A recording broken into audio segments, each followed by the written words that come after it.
Goeiemôre, dit is Vrydag die 24ste Oktober. Oktober is amper verby, kan julle dit glo? Nou ja, vanmôre wil ek met julle gesels nie oor Oktober nie, maar ek wil gesels oor hoe wonderlik die Here is, en dit sal hy altyd bly. Ek wil met julle iets lees toe ou Dawid nou 'n bietjie oud word, en hy kyk nou terug na sy lewe. Hy het 'n goeie lang lewe gehad, met baie ontberinge. Daar's baie mense wat hom wou doodmaak, maar tog het die Here hom beskerm en bewaar. En ek en jy kan baie tips vat van hom. Hy was maar 'n stoute rakker gewees, maar ons kan baie van hom leer. En ook van God se genade. Die man na God se hart, Dawid, hoe die Here hom lief gehad het. En hoor 'n bietjie, wat het hy gedoen dat hy hierdie besonderse verhouding met die Here gehad het? Nou hier lees ons in Psalm 71, toe Dawid nou begin oud word. Nou skryf hy die volgende: In die ouderdom verlaat my nie.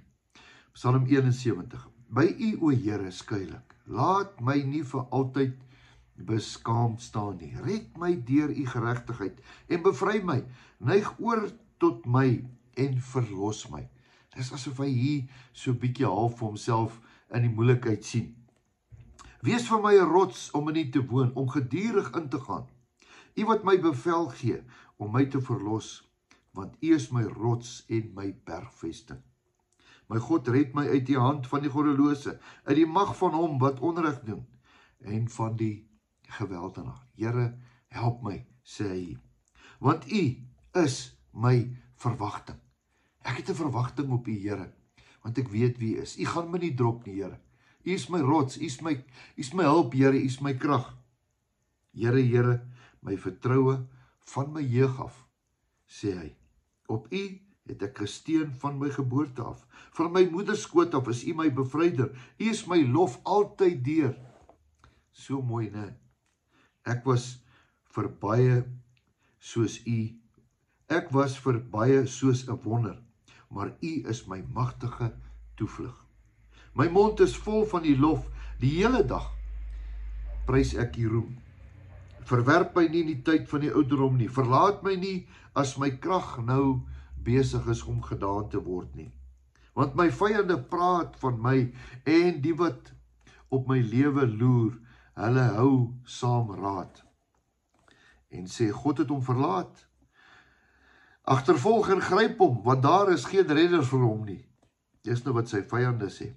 O God, wees nie ver van my af nie. My God, maak tog gou om my te kom help. Hoor sy benoudheid, né?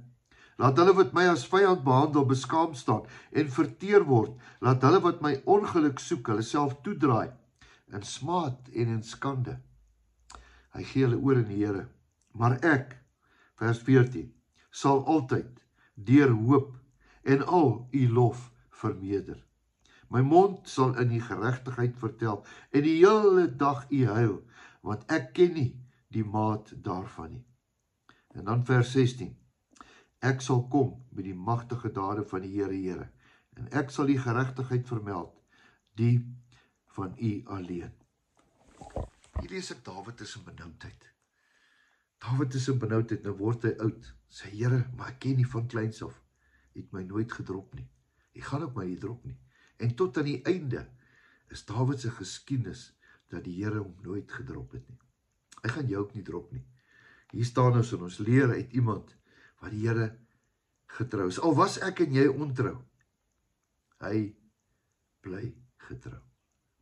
Dis my storie vir hierdie naweek vir jou, om te sê, moenie bekommerd wees nie. Kyk net terug in jou lewe, hoe die Here altyd vir jou deurgekom. Hy gaan vandag daar wees, en hy gaan môre daar wees. Glo my. Kom ons bid saam. Here, baie dankie vir hierdie woord. Dankie dat ons kan leer uit Dawid uit. Dankie dat ons nie hoef te vrees nie. Here, al beplan mense in die bose goeters teen ons. U is vas. U is soos 'n rots. U beweeg nie. Gister, vandag en tot in alle ewigheid is U dieselfde. Baie dankie daarvoor. Amen. Mag jy 'n wonderlike, lekker naweek hê. Mag jy weet dat Jesus jou baie lief het, en onthou, jou beste is verseker nog op pad. Totsiens.